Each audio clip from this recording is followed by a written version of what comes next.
안녕하세요. 저는 올해 42, 애 키우는 엄마입니다.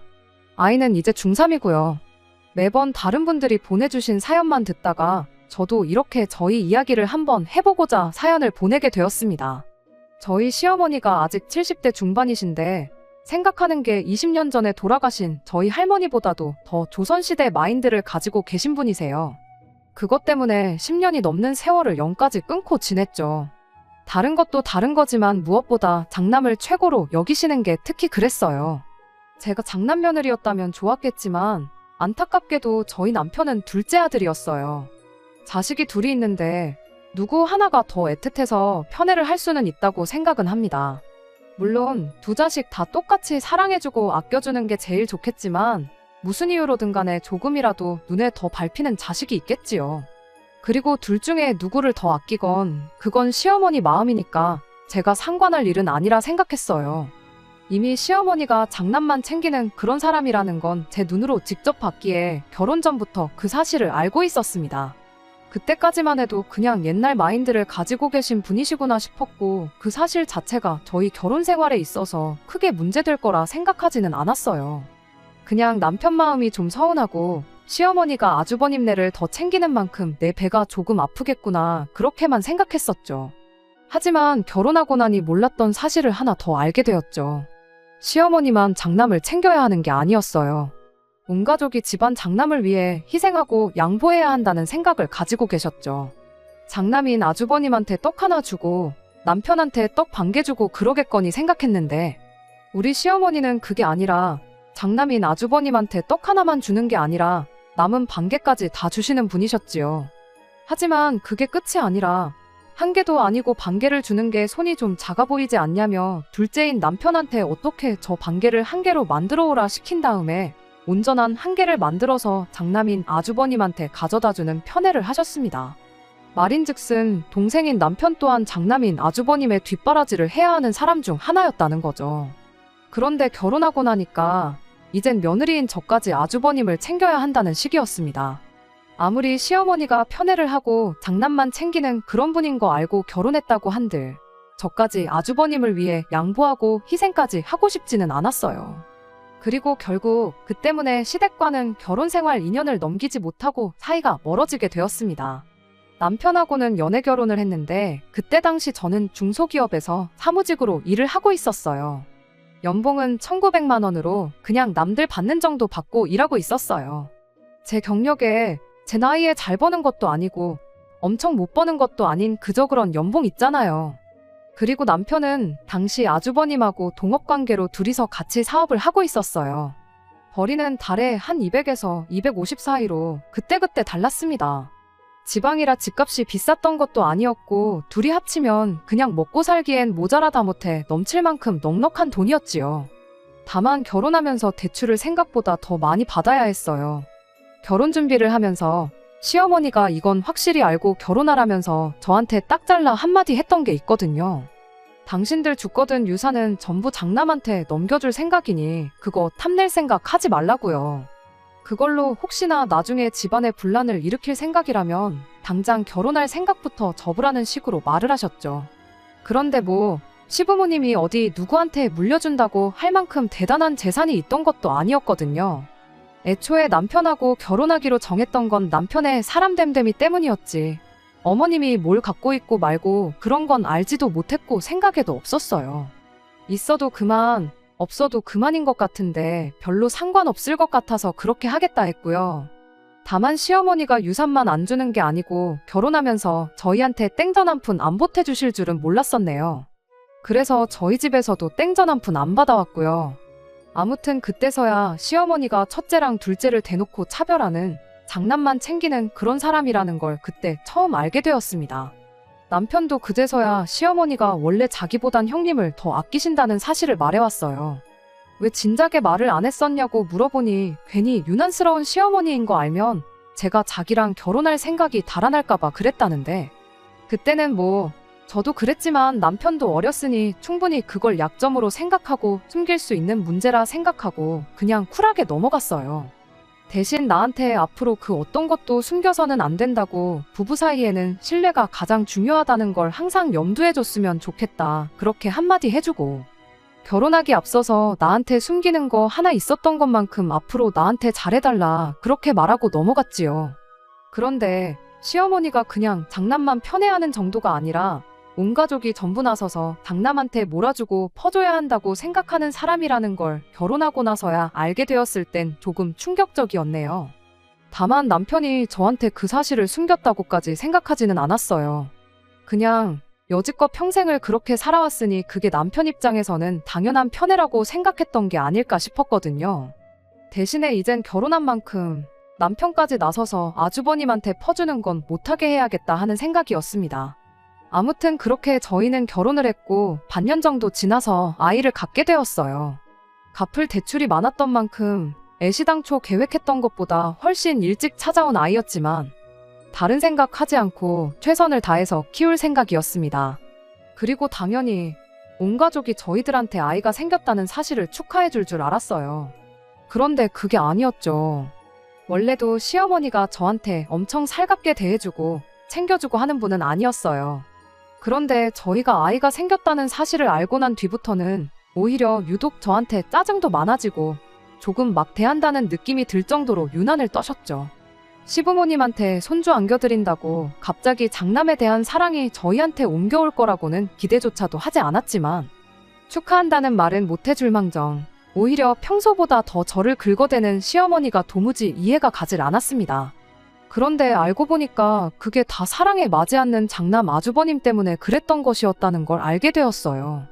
선수를 빼앗긴 우리 장남 기분이 얼마나 섭섭하겠냐며 니들은 그런 것도 생각 안 하고 결혼했다고 덜컥 애부터 가질 수가 있느냐고 짜증을 내는데 어이없는 시어머니 반응에 저 또한 얼척이 없어서 뭐라고 대답을 해야 하나 싶더라고요. 아주버님은 저희보다 2년 먼저 결혼을 했어요. 저희는 시댁에서 1,000원 한 장은커녕 땡전 한 푼 안 받고 결혼했지만 아주버님네는 시댁 지원 있는 대로 몰빵 받아 결혼했던 건 말 안 해도 다들 눈치채셨을 거예요. 아무튼 아주버님네 결혼하면서 이미 진작부터 시어머니가 애 보는 건 당신이 다 해줄 테니 다른 거 생각 말고 하루빨리 대르리을 아들 손주 낳아오라고 난리도 아니었었나 봐요. 그런데 아주버님네가 결혼하고부터 제가 아이를 가졌다는 소식을 듣게 된 2년 반이 넘는 시간 동안 아무런 소식이 없던 상황이었던 거지요. 아주버님도 형님도 아이 갖겠다고 엄청 노력은 했던 것 같아 보였고 시어머니도 어디 용한 데 가서 한약도 지어오고 지극정성도 아니었나 본데 말인즉슨 그렇게 노력하는 상황에 제가 덜컥 아이를 가졌으니 시어머니 입장에서는 아주버님네가 새치기 당한 기분, 추월당한 기분이 들지 않겠냐는 겁니다. 눈치 없게 애부터 가질 수가 있느냐는 소리가 바로 그 때문에 나온 말이었고요. 저기네는 몇 년을 노력해도 안 되는데 너네는 나중에 갖는다는 말만큼 아무 노력도 안 했는데 애가 생겨버린 꼴이 아니냐 그 이야기를 들은 첫째네가 얼마나 서운하겠냐고요. 장남 편애하고 그런 건 내가 알 바 아니다 생각하고 살았는데 이미 생겨버린 아이를 가지고 새치기네 어쩌네 그런 이야기까지 들으니 솔직히 엄청 짜증났어요. 물론 저희가 원래 몇 년 더 맞벌이 생활 유지하다가 아이를 가질 계획이었던 건 사실이지만 왜 자꾸 이미 생겨버린 아이를 두고 저보고 어쩌라고 저런 소리를 해대시는 건지 말 맞다나 아주버님네 섭섭하다고 아이를 지울 수도 없는 노릇 아니겠나요? 그런데도 자꾸 아이가 생긴 걸 두고 제가 잘못했다고 따지고드니 어이가 없어서 말도 안 나오더라고요. 더 어이가 없던 건 그 이후였어요. 원래는 맞벌이 생활을 유지하면서 돈을 모을 만큼 모으다가 아이를 가질 계획이었던 만큼 출산하기 직전까지 최대한 회사에 출근해서 월급 받을 만큼 받고 그러고 그만둘 생각이었거든요. 회사에서도 당장 저만한 직원 구하기 힘들다고 남아줬으면 하는 분위기였고요. 그런데 제가 입덧이 너무 심해가지고 더 이상 출근을 하는 게 불가능한 상황이었어요. 특히나 회사 사무실이 있던 건물 1층이 전부 음식점이라 시도 때도 가리지 않고 사무실로 올라오는 음식 냄새를 제가 도저히 견딜 수가 없었거든요. 날이 갈수록 심해지는 입덧에 결국 다른 방법이 없어서 회사를 일찍 그만두게 되었습니다. 회사 그만두면서 시어머니가 얼마나 대단한 애를 가졌길래 배도 다 안 불렀는데 회사부터 관두느냐. 내 아들 외벌이 하는 꼴은 보고 싶지 않으니 유난 떨지 말고 출근해라. 그런 잔소리를 들을까봐 걱정이었는데 아주버님하고 연관된 거 아니면 딱히 잔소리를 하지 않던 사람이었다 보니 예상외로 제가 회사를 그만둔 걸 가지고는 별다른 말 한마디 없었습니다. 그런데 정말 몇 주도 안 지나서 회사를 괜히 그만뒀구나. 후회가 몰려들어오기 시작했어요. 입덧이 너무 심해서 이거 집에서도 견딜 수나 있겠나 싶었는데 막상 회사를 그만두고 나오니 몇 주 안 지나서 언제 그랬냐는 듯 입덧이 사라졌거든요. 이럴 줄 알았으면 몇 주 고생하고 말 걸 그랬나 싶었어요. 집안일이라고 해봐야 집이 얼마나 넓은 것도 아니고 그나마도 집안일이라고 할 만한 건 남편이 애가 졌는데 무슨 집안일이냐며 그런 거 하지 말고 태교에만 신경 쓰라고 퇴근하고 집에 돌아오기가 무섭게 자기가 할 수 있는 집안일이란 집안일은 싹 다 해놓고 그랬거든요. 남편한테 뭐 어디 인형 눈이라도 붙이고 있어야 되는 거 아니겠냐 했더니 그거 해봐야 얼마나 번다고 그러냐고. 그냥 맘 편히 갖고 뭐 할 생각 말고 그냥 뱃속의 아이만 생각하라고 끝까지 제가 아무것도 안 하길 바랬어요. 그러던 중 형님의 임신 소식을 듣게 되었습니다. 끝내 그 집에도 아이가 생기게 되었던 거예요. 당연한 이야기겠지만 제가 임신했을 때랑은 다르게 아주 집안에 경사가 났다고 난리가 아니었습니다. 당장의 시어머니는 근처 살고 계시는 친지분들 전부 다 불러내서 집안 잔치를 열었어요. 그때 저도 불려가서 음식 준비하는 걸 도와야 했어요. 음식하는 거 도와주러 왔다고 친척분들 사이를 삐집고 들어가니 거기 계신 분들이 저 인간은 배가 저렇게 부른 며느리를 일을 시키려고 그러냐고 하면서 그냥 가만히 있으라 하고 저를 많이 배려해 주셨어요. 물론 아무것도 안 한 건 아니고 이것저것 보조를 해주고 그랬죠. 귀한 장손을 낳아줄 형님은 손 하나 까딱 안 하고 가만히 있었고요. 남편하고 아주버님은 일 마치고 퇴근하고 나서야 시댁에 도착했는데 남편이 제가 일하고 있는 걸 보고는 너가 왜 일을 하고 있냐며 아주 노발대발 난리도 아니었습니다.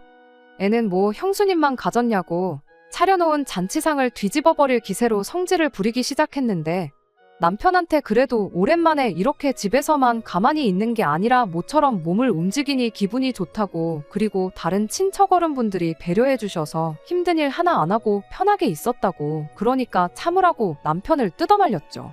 물론 말은 그렇게 했지만 시어머니가 장남차남 차별만 하는 게 아니고 그 차별이 며느리한테도 똑같이 해당한다는 사실은 그렇게 달갑지가 않았습니다. 잔뜩 열이 받아 있던 남편을 뜯어말렸는데도 불구하고 그날 잔치가 마무리가 되어갈 때쯤 결국 남편이 시어머니한테 평생 안 보고 살 테니 그렇게 아시라고 폭발해버리는 사건이 일어나게 되었습니다. 자리가 마무리되어 있는 상황이었어요. 아무래도 형님 축하한다고 모인 자리였으니 시가 친척분들도 어느 정도 술이 얼큰하게 취해 있는 상황이었죠. 그러던 중 그날 음식할 때 저보고 임신한 사람이 무슨 일을 하냐며 저를 배려해 주셨던 시가친 척어른분들이 마지막에 가서 시어머니한테 저를 대신에 한마디 해주셨어요. 똑같은 며느리인데 왜 쟤는 일을 안 시키고 얘만 일을 시키냐. 뭐 이런 식으로 말이죠. 시어머니는 시어머니 나름의 이유가 있었죠. 첫째 때문에 이렇게 자리를 만든 건데 주인공이나 마찬가지인 애한테 어떻게 일을 시키겠냐고 둘러대기 시작했어요. 말은 둘 다 똑같은 며느리라고 하고 있지만 실상은 저랑 형님을 두고도 대놓고 차별을 하셨었죠. 하지만 시어른분들이 속속들이 그런 사정을 알고 있는 건 아니다 보니 시어머니의 변명에 어느 정도 납득하고는 분위기였습니다. 저도 괜히 사실은 차별하잖아요 해서 이를 키울 필요까지는 없겠다 싶어서 가만히 있었어요.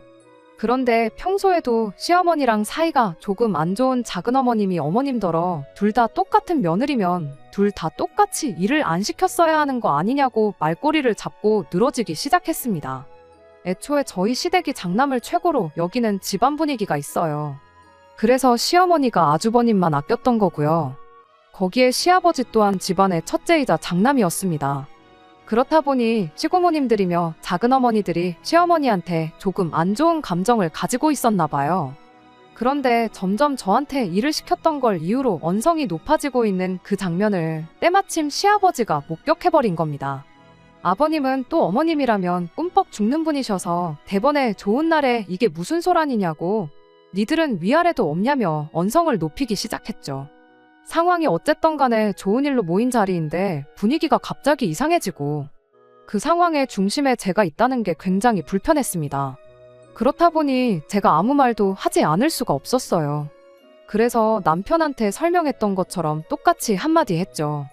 안 그래도 회사 그만두고 나서 집에서 가만히 있느라 몸이 찌뿌둥해서 혼났는데 오랜만에 몸도 움직이고 그래서 좋았다고 마음 써주셔서 감사하고 저는 괜찮으니 괜히 저 때문에 싸우지 마시라 한마디 했어요. 시어머니한테도 단번에 집안 행사 있으면 저만 시킬 게 아니고 형님도 같이 시키신다고 하셨잖아요 하고 최대한 둥글게 상황을 해결하려고 애를 썼는데 시어머니가 그런 저한테 대고 한다는 소리가 참 어이가 없었습니다. 집에서 아무것도 안 하는 게 그렇게 심심하냐고 그런 줄은 꿈에도 생각 못했다고. 그럼 그럴 게 아니고 당장 내일부터 첫째네 가서 우리 첫째 임신수발 좀 들어주라는 소리를 하는 거 아니겠나요? 다들 제가 어떻게 분위기를 좋게 만들어 보려고 노력하는 걸 눈치채고 있던 상황이었는데 시어머니의 그 발언을 듣자마자 저 인간은 참 구제불능이란 듯이 한숨을 푹 내쉬더라고요. 저도 제 나름대로 애써 좋게 넘어가려고 노력하고 있는데 시어머니가 저렇게 나오니 기분이 엄청 상했습니다. 아무리 상황을 좋게 넘긴다고 한들 거기서 알겠다고 대답하면 진짜로 당장 다음 날부터 형님 임신수발을 들어야 할 것 같아서 한마디 대들었지요. 그건 좀 아닌 것 같다고. 저도 똑같이 임신했고 남편 말고 그 누구 하나 저를 도와준 사람이 없는데 왜 내가 형님 임신수발을 들어야 하냐고요. 그랬더니 시어머니가 한다는 소리가 네가 방금 네 입으로 집에서 심심하다고 그러지 않았느냐고. 니도 임신 초기에 힘들어 죽겠다고 다니던 회사 그만뒀던 거 아니냐. 그걸 누구보다 잘하는 애가 마음 씀씀이가 그래서 어떡하냐 하면서 할 게 없다고 징징댈 게 아니고 그냥 시키는 대로 당장 내일부터 아주버님 댁으로 출근을 하라는 겁니다. 혹시나 애 잘못되면 네가 책임질 거냐면서요. 그리고 한마디 더 한다는 게 네 배는 부를 만큼 부르지 않았냐고. 그만큼 불렀으면 웬만해선 애도 안 떨어진다고. 엄살 부리지 말고 시어머니가 시키면 냉큼 내 하고 시키는 대로 하면 되는 건데 뭐 이렇게 혓바닥이 기냐고 저한테 뭐라 하는 거 아니겠나요? 그 와중 그 상황을 지켜보고 있던 남편이 결국엔 폭발해버린 거예요. 어머니한테는 형님만 자식이고 형수님만 며느리냐고 하면서 그렇게 나오시면 자기도 생각이 다 있다더니 앞으로 자기는 없는 자식인 셈 치라는 겁니다. 영 끊고 살겠다는 소리를 그것도 시가친척분들 전부 다 모인 자리에서 뱉어내버린 거예요. 시어머니는 대번에 자식 새끼 키워봐야 아무 소용없다며 난리법석을 떠셨고 시아버지 또한 너는 가족들 다 있는 데서 쪽팔린 줄도 모르냐고 남편한테 호통을 치셨죠. 두 분은 끝까지 저한테 실수했다는 이야기 한마디 하지 않고 부모 말에 거역하는 자식 새끼는 당신들도 필요 없다며 영 끊고 지내면 누가 아쉬운지 한번 보자고 오히려 목소리를 더 높이셨습니다. 막상 저희 편 들어주면서 같이 목소리 높여주시던 친척분들도 상황이 일이 되니 다들 나 몰라라 하나둘씩 자리를 떠나기 시작했어요. 저희도 더 오래 있어봐야 남편하고 시부모님 관계만 더욱 더 막장을 치닫겠다 싶어서 제가 남편 끌고 나와 집으로 돌아갔습니다. 그리고 그날 이후로 며칠이 지나도 남편이 정말 시댁에 연락 한 통 안 하고 오는 전화도 다 무시하고 그랬어요. 그래도 부모 자식 사이라는 게 천륜인데 쉽게 끊어낼 수나 있겠나 생각했고 길어야 한두 달 지나면 남편이 되었든 시어머니가 되었든 둘 중에 하나가 나서서 풀자고 하지 않겠나. 그러니 내가 굳이 나서서 중간다리 역할 같은 건 하지 말아야겠다 하고 맘 편히 갖기로 했어요. 그러던 중 갑자기 남편이 퇴근 시간이 엄청나게 늦어지기 시작했습니다. 저는 그래서 시어머니랑 다툰 일로 아주버님이 남편을 집에도 못 가게 하는 건 줄 알았는데 그게 아니었어요. 회사에서 격리일 하던 직원이 갑자기 그만두면서 형님이 그 일을 대신 하느라 자기가 처리해야 할 업무량이 2배로 늘었다는 소리를 하더라고요. 급한 대로 사람을 뽑고 있는데 요즘 누가 꼴랑 월급 100만 원 받고 일하고 싶어 하겠냐고 한동안은 퇴근이 늦을 거라고 하더라고요. 솔직히 제 입장에서는 이해가 가지 않았어요. 격리 직원 하나 빠졌다고 아주버님이 업무가 마비될 만큼이면 격리 직원이 얼마나 혼자 많은 일을 했던 건가 싶었죠. 그럴 게 아니고 어차피 저도 하던 일이 그거고 전표 입력하는 거 정도는 도와줄 수 있겠다 싶어서 남편한테 사람 구해질 때까지만 제가 도와주겠다고 했습니다. 돈 얼마 벌려고 그랬던 게 아니고 집에 있는 게 워낙에 갑갑하고 그래서였어요. 어차피 저도 출산일이 가까워지고 있던 시기였다 보니 무리할 생각 없었고 직원으로 취직해서 일할 생각은 더더욱이 없었습니다. 집에서 집안일하고 가만히 있는 것보다 당신이 일찍 퇴근해서 집안일도 도와주고 같이 있는 게 더 좋고 편해서 그런다고 했더니 그럼 그냥 간단하게 컴퓨터로 하는 일 정도만 도와주는 걸로 이야기하고 그렇게 다음날 남편하고 같이 출근을 했어요. 그런데 아주버님이 저를 보더니 아주 질색팔색을 하면서 자기 혼자 할 수 있으니 그냥 가라고 하더라고요. 격리 직원이 하는 일 대신하느라 하루 종일 아무것도 못하고 내 남편한테 일을 전부 떠넘기는 게 싫어서 온 건데 자기가 하겠다고 저는 컴퓨터 근처에도 못 앉게 만드니 뭔가 촉이 이상했어요. 그래서 남편한테 내가 집에 가는 척하고 근처에 있을 테니 점심시간에 아주버님 자리 비우면 좀 불러달라고 했고요. 그렇게 몇 시간 지나 남편과 다시 사무실로 들어와서 그간 전산 처리된 전표들을 쭉 훑어봤습니다. 그리고 동업하는 관계인데 아주버님이 남편보다 더 많은 월급을 받아가고 있다는 사실, 그리고 그것도 모자라 집에서 가만히 있는 형님한테까지 월급이 들어가고 있다는 사실을 알게 되었어요. 월급은 전달 매출에서 이것저것 다 빼고 남는 수익을 아주버님과 남편이 갈라가는 구조로 알고 있었는데 애초에 절반씩 나누는 게 아니었어요. 아주버님 앞으로는 2개의 통장으로 월급이 나눠져서 들어가고 있었습니다.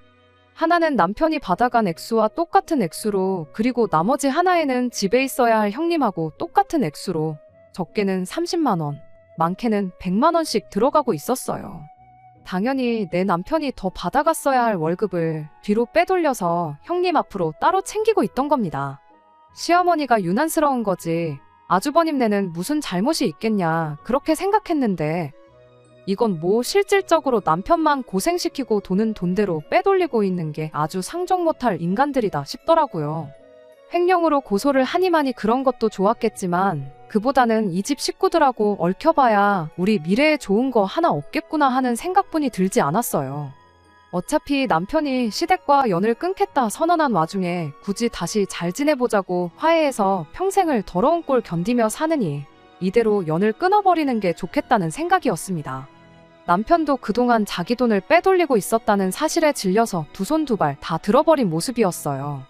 그렇게 저희는 시댁 식구들 모르게 해서 서울로 이사를 가는 준비를 시작했습니다. 그리고 준비가 끝나자마자 시댁에 통보하듯 말하고 그 길로 새로운 삶을 시작했어요. 아주버님한테 네 없으면 일은 누가 하냐고 허둥지둥대며 연락이 왔는데 남편이 거기다 대고 보아하니 나 말고 월급 받아가는 사람이 한 명 더 있던데 그 사람한테 시키면 되는 거 아니냐 하고 전화를 끊어버리는데 속이 얼마나 후련하던지요. 연 끊고 지내던 시어머니한테까지 연락이 와서 네가 어떻게 그럴 수가 있느냐는 말에 남편이 어머니는 어떻게 저한테 그러실 수가 있으셨냐고, 어차피 나한테 땡전 한 푼 물려주실 생각 없으신데 굳이 내가 가족들 곁에 있을 이유가 뭐가 있겠느냐, 어머님은 형님만 가까이 있으면 되는 거 아니냐고. 내 아내한테 형수님 수발 들라고 시켰을 때부터 이렇게 되는 건 각오하셨어야 되는 거 아니냐고 한마디 하고 전화를 끊어버렸고요. 그랬더니 저한테 전화를 해서는 처음에는 남편 좀 말려봐라, 두 자식한테 앞으로 똑같이 잘해주겠다 이런 소리를 하더니 나중에 가선 며느리 하나 잘못 받아서 아들이 변했다고 저한테 원망을 쏟아내더라고요. 정말 그간 잘못했단 걸 깨달아서 그러신 건 아닌 것 같고 아무래도 아주버님이 남편 없으면 혼자 사업을 굴려나갈 자신이 없어서 어떻게든 붙잡아오라고 부탁을 했던 게 아닐까 싶어요. 하다가 안 되니 자식을 원망하기 전에 만만한 며느리한테 그 책임을 물으시는 거라 생각했죠. 오히려 계속 사과하고 살려달라고 비는 거 보고 마음이 약해지면 어떠나 싶어서 걱정했는데 알아서 그렇게 남은 정마저 떼주니 감사할 지경이었어요. 그렇게 저희는 서울에서 새로운 삶을 시작했습니다. 아이 태어나고 나서는 친정 부모님이 올라오셔서 저희 집에서 지내면서 아이를 대신 돌봐주셨어요. 그리고 저희는 남편의 경력을 살려서 창업을 하게 되었고 죽어라고 고생해서 결국 오늘날 여기까지 오게 되었습니다. 그렇게 올해 초에 대출이 절반에 가깝지만 저희도 학군 좋다고 소문난 동네에 이사를 오게 되었습니다. 이제 고등학교 들어가는 딸아이한테 더 좋은 교육의 기회를 주고자 정한 이사였고 갚을 대출이 있는 만큼 초심을 잃지 않고 더 열심히 살지 않을까 싶어서 정한 결정이었어요. 그러던 중 그렇게 거의 15년 세월을 연락 한 통 없이 지내던 시어머니와 다시 연락이 닿게 되었습니다. 지난 세월을 살아오면서 시댁하고는 딱 한 번 왕래가 있었습니다. 저희가 서울 생활을 시작하고 3년이 지나서였는데 그때가 시아버지가 돌아가셨을 때였지요. 정정하던 분이셨는데 5년 만에 갑자기 그렇게 돌아가실 줄은 몰랐어요. 시댁을 떠나오면서 저희 연락처를 알려준 적이 없었고 시댁에서도 저희를 장례식에 부를 생각이 없었는데 어떻게 남편의 고향 친구들이 나서서 남편을 수소문해 아버님의 소식을 전해줬던 겁니다. 사실 그때는 남편이 많이 힘들어 보였어요. 암만 평생을 두고 아주버님과 차별을 했다고 한들 남편한테는 하나밖에 없는 아버지잖아요. 차별받는 순간에나마 남편한테는 분명히 아버님과의 좋은 추억이 있을 텐데 그런데 그렇게 건강이 나빠지시고 돌아가시기 직전까지도 남편은 그런 상황을 하나도 모르고 지냈다는 게 자식으로서 정말 몹쓸 짓을 했다고 여기고 살았습니다. 시어머니도 아주버님네도 장례식에 찾아온 저희를 보고는 니들이 여기가 어디라고 찾아왔냐고 아주 난리도 아니었어요. 그날 친척분에게 그간의 일을 간략하게 들었는데 남편이 그렇게 떠나고 나서 아주버님 사업이 휘청이기 시작했다는 겁니다. 그도 그럴 게 격리 직원이 빠진 자리를 아주버님이 메꾸고 있는 상황이었는데 실질적으로 모든 일을 도맡아 하던 남편이 나가버렸으니 아주버님은 손이 10개라도 부족한 상황이었던 거예요. 급한 대로 직원을 3명을 뽑았는데 막상 3명이 하는 일이 남편 혼자 하는 것만 못했다는 거죠. 물론 그중 1명은 격리 직원이었겠지만 아무튼 인건비는 인건비대로 나가는데 일은 풀리지가 않지. 인건비로 빠지는 만큼 아주버님 벌이가 줄어들게 되었고 당연히 뒤로 빼돌리던 형님 돈도 더 이상 챙겨줄 수 없는 상황이 된 거지. 결국엔 인건비 좀 아껴보겠다고 직원들을 자르고 아버님이 일을 도와주게 되었는데 아버님이 연세가 몇인데 그 강도 높은 노동을 견디실 수 있었겠나요? 그렇게 건강 잃고 그러다가 사업은 사업대로 안 좋아지고 아버님은 아버님대로 병을 얻고 돌아가시게 된 거였어요. 남편 책임이 아예 없다고 할 수는 없는 노릇이었다 보니 그 이야기 듣고 한동안 남편이 엄청 마음고생을 했습니다. 말로는 저희 친정 부모님을 부모님으로 생각하고 살겠다고 했지만 가장 가까이서 남편을 보는 제가 봐도 부모님과 사이가 틀어진 것에 대해 후회가 남아있는 느낌을 지울 수가 없었죠. 그렇게 또다시 시댁 식구들과는 연락 없이 지내면서 또 10년의 세월을 보내게 되었는데 그런데 올해 초에 시어머니한테서 갑작스러운 연락을 받게 되었던 거죠. 연락처는 진작에 알고 계셨어요. 아버님 그렇게 되셨을 때 적어도 이런 식으로 갑작스런 소식은 듣게 하지 말아야겠다 싶어서 제가 아주버님한테 제 연락처를 슬쩍 건네주고 왔었거든요. 그 후로 연락을 주거니 받거니 했던 적은 없었지만 그때까지는 그저 무소식이 희소식이라고 생각하고 살았는데 아주버님네가 아니라 시어머니한테서 직접 연락을 받게 될 줄은 생각도 못하고 있었어요. 심지어 시어머니가 다짜고짜 서울에 와 있다며 좀 보자는 말을 해오는데 더더욱이 놀랄 수밖에 없었습니다. 직원들한테 잠깐 나갔다 와야겠다 말하고 후다닥 남편하고 어머님이 계시다는 곳으로 향했어요. 무슨 일로 갑자기 그것도 서울까지 와서 연락을 다 하시나 싶었는데 시어머니가 꼴이 말이 아니시더라고요. 아버님 돌아가셨을 때만 해도 저희가 떠나올 때 그 모습 그대로셨는데 못 알아볼 만큼 살도 많이 빠지신 상태였어요. 시어머니는 저희를 보자마자 눈물을 쏟아내며 잘못했다고 사과를 해오셨습니다. 일단 어머님부터 진정시키고 그리고 나서 마땅한 곳이 없었기에 어머님을 집으로 모셨지요. 집에 도착해서 따뜻한 차 한 잔 내려드리니 그제서야 어머님이 그간 있던 일을 전부 말해왔어요. 이미 저희가 떠난 순간부터 아주버님 사업은 내리막을 달리고 있었고 그나마 그동안은 얼마나마 어머님 아버님 재산도 있고 그래서 버틸 수 있었답니다. 집부터 정리해서 어머님 아버님은 아주버님네로 들어가 살게 되었고 그때까지만 해도 아버님은 아주버님 일 도와주고 어머님은 어린 시조카 돌봐주고 형님은 형님대로 격리일을 배워서 어떻게든 가족들끼리 인건비를 줄여서 그 사업을 꾸려나갔었나 봐요. 그러던 중 아주버님네 둘째 아이가 태어나게 되었고 어떻게든 가족들이 똘똘 뭉쳐 버티고 버텨왔다는데 아버님이 병원 신세를 지면서 직원은 직원대로 또 구해야 했고 상황이 도무지 나아지지가 않았다고 합니다. 아직도 얼마나마 그 사업 유지하면서 먹고 살고는 있지만 남편이랑 같이 할 때만큼 벌이가 돌아왔던 적이 단 한 달도 없었다고 해요.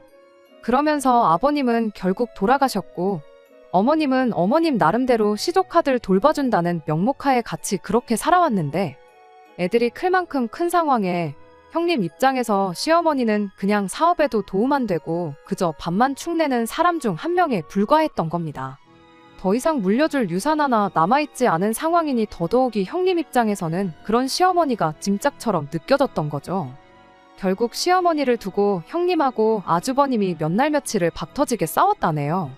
시어머니가 그걸 견디다 못해 내가 나가서 살면 되겠느냐 한마디 하고 집을 나온 거고 무작정 서울로 올라와서 저희한테 연락을 했던 거였죠. 그러면서 저희한테 지난 날을 전부 사과하더라고요. 당신이 두 자식을 두고 똑같이 사랑을 주고 키웠더라면 이렇게 집안꼴이 박살날 일도 없었을 테고 너희한테 이렇게 자존심 굽혀가며 찾아올 일도 없었겠지 않느냐고요. 이제 와서 후회한들 아무 소용없는 거 알지만 사람 하나 살려주는 셈 치고 당신 좀 어떻게 해줄 수 없냐시는데 한마디로 이제 아주버님네서 있기는 글렀으니 당신 좀 모셔달라고 하는 소리나 마찬가지였어요. 아이가 크는 동안 친정부모님이 저희 집에서 같이 지내셨는데 저희도 아이가 어느 정도 크고 나서는 친정부모님이 고향집으로 다시 내려가신 상황이었거든요. 방 하나가 그대로 비어있는 상황이었다 보니 솔직히 모신다면 못 모실 것도 없었어요. 세월이 지난 만큼 그때의 감정이 옅어진 건지 저 또한 그때 그렇게 미웠던 시어머니가 저렇게까지 나오니 마음이 약해지더라고요. 그렇게 꼬장꼬장한 분이셨는데 살도 많이 빠지고 약해진 모습을 보니 마음이 더 그랬고요. 애야 어느 정도 컸으니 애를 돌봐주실 필요까진 없지만 청소도 빨래도 다 해주고 니네 둘이 뭐라던 쥐 죽은 듯이 조용히 살겠다시며 어떻게든 눈비 피하고 지낼 방 한 칸만 비워주면 안 되겠냐고까지 하시는데 하지만 끝내 저는 결정을 내리지 못했습니다. 이게 친정어머니가 그러시는 상황이었다면 제가 이렇게 하자 저렇게 하자 말이라도 꺼냈겠지만 시어머니시잖아요. 그만큼 남편이 결정을 내렸으면 싶었어요. 일단 어머님이 하루 지내실 수 있게 방을 마련해드리고 자세한 건 남편과 상의를 하기로 했어요. 남편 또한 쉽사리 결정을 내리지 못하고 하루 종일 똥 씹은 표정만 하고 있었습니다. 아무래도 아버님 때의 일을 생각하면 남편 마음은 시댁과 다시 연락을 하고 지내고 싶어하는 것 같아 보였어요. 그런데 또 어머님을 이렇게 모시다니 저한테 어떻게 말을 꺼내야 하는지부터 혼란스러운 얼굴 표정이었습니다. 그래서 남편한테는 그냥 우리가 모시고 살자는 말 대신 당신이 무슨 결정을 내리던 나는 당신 뜻을 따르겠다고만 한마디 건네줬죠. 그 순간 남편이 두 눈에 눈물을 쏟으며 고맙다고 당신하고 결혼한 게 정말 다행이라며 지금껏 그래왔지만 앞으로도 저랑 우리 딸아이를 위해 더 열심히 살겠다고 다짐을 하더라고요. 시어머니가 그걸 밖에서 듣고 계셨는지 방문을 열고 들어와서 저희랑 같이 대성통곡을 하면서 그동안 미안했다고 진짜 효자를 몰라보고 당신이 애먼 자식한테만 사랑을 줬다며 아주 그날 저녁은 눈물바다를 이루었어요. 그냥 우리 딸아이만 영문도 모른 채 그동안 없다 생각하고 지냈던 친할머니를 얻게 되었죠. 그런데 그렇게 극적으로 화해하고 저희 가족의 일원이 된 시어머니는 저희 집에서 단 일주일을 지내지 못하고 다시 아주버님한테로 보내지게 되었습니다. 약속한 대로 시어머니가 집안일, 청소 빨래 같은 걸 안 해서 쫓아낸 건 아니에요. 학교 마치고 집에 돌아온 우리 딸아이한테 할머니 먹게 라면 좀 하나 끓여와 보라고 했던 것도 매번 가스불만 쓰시다가 인덕션을 쓰시려니 어떻게 하는지 몰라서 부탁하신 거라 그렇게 생각하고 넘어가려고 했었죠. 시어머니가 일주일 정도 계시다가 다시 아주버님 댁으로 내려가게 되었어요. 당신 옷 가지며 그나마 남아있는 폐물이며 그런 거 가지고 오셔야겠다고 하면서요. 조심히 다녀오시라고 KTX도 끊어드리고 다시 올라오실 때 짐이 많으실 수도 있으니 그때 맞춰서 역에서부터 짐을 같이 가져다줄 승합차랑 기사님도 한 분 수배해 놓았죠.